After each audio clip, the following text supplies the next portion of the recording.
I felt that academically, as an intellectual exercise, it was a great speech.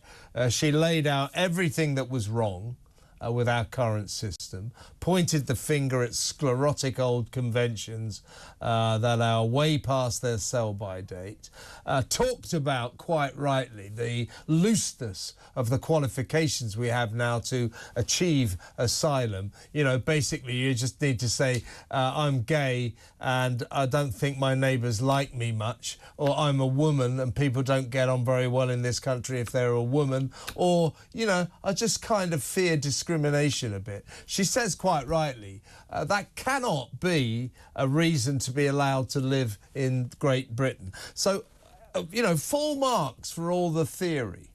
But in terms of practical application, we got nothing. We got another appeal to globalism, another appeal to the United Nations, to Europe. Please, can we get together and do something about this? Well, surely, Stephen, we have reached the time. We left Europe. We have reached the point where we make our own decisions. And for God's sake, let's leave the European Convention on Human Rights and get Rwanda going, and think very seriously about what notice we take of the United Nations in future.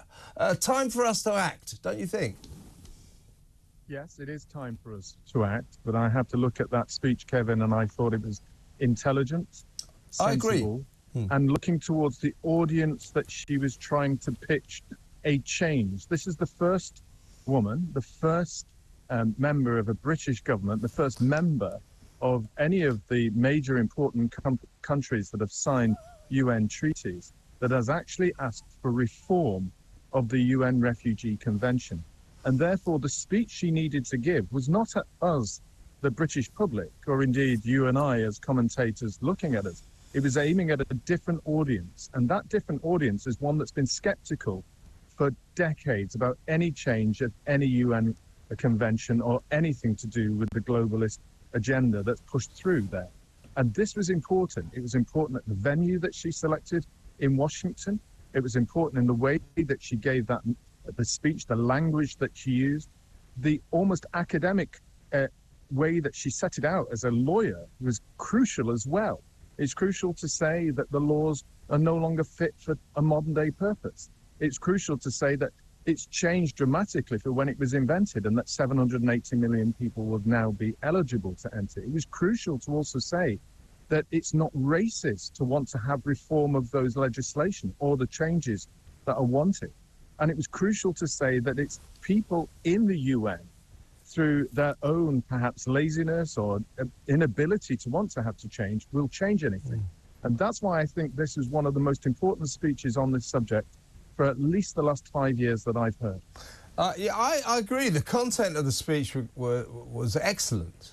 She pinpointed all the problems extremely accurately, extremely skillfully, and as you say, you know, with the eloquence of a lawyer with a legal mind. So it was great, except for, does it herald, you say it's an important sort of milestone in the history of the migrant crisis, will it herald action? And as a sovereign state, can Britain now start saying, well, you know, this United Nations Convention on Refugees, 1951, is seriously not working for us. The European Convention on Human Rights is even worse for us. This is what stops us being able to do anything about our own crisis, for example, flying migrants to Rwanda. So academically, intellectually, she's on the money. Will it herald, in your view, action, unilateral action by Great Britain, Stephen? Well, actually, if you look at the speech, she made it very clear that whilst it's important to have a kind of action of the world working together to solve the major problem, let's stop 780 million people from being able to use the Refugee Convention to go into those countries, she also made it clear it is not racist, it is not anti-liberal, it is not anti-human rights to have unilateral or bilateral arrangements in place to prevent people coming in. And then she pointed to Poland, Denmark, and Australia as successful unilateral actions. And she also pointed to the fact that the United Kingdom is attempting unilateral actions through Rwanda policy. So what she is saying there, I think, is listen, world, there we are. We've got a big problem. It's been stopped by the UN Refugee Convention. We've got difficulties with the ECHR. Unilateralism works. We've tried it. It's tried to be stopped by those who regard us as being racist or anti-human beings or anti-human rights, but they're wrong. It is perfectly acceptable to do unilateral action.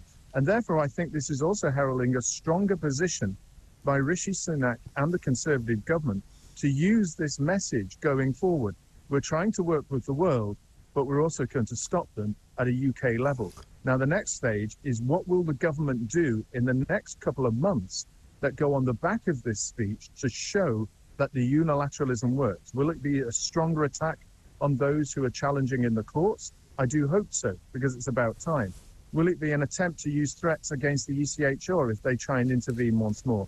I do hope so, but she's laying the ground for all of that. Again, I think this is significant in the place she selected it, the language she used, and who she's aiming the speech at.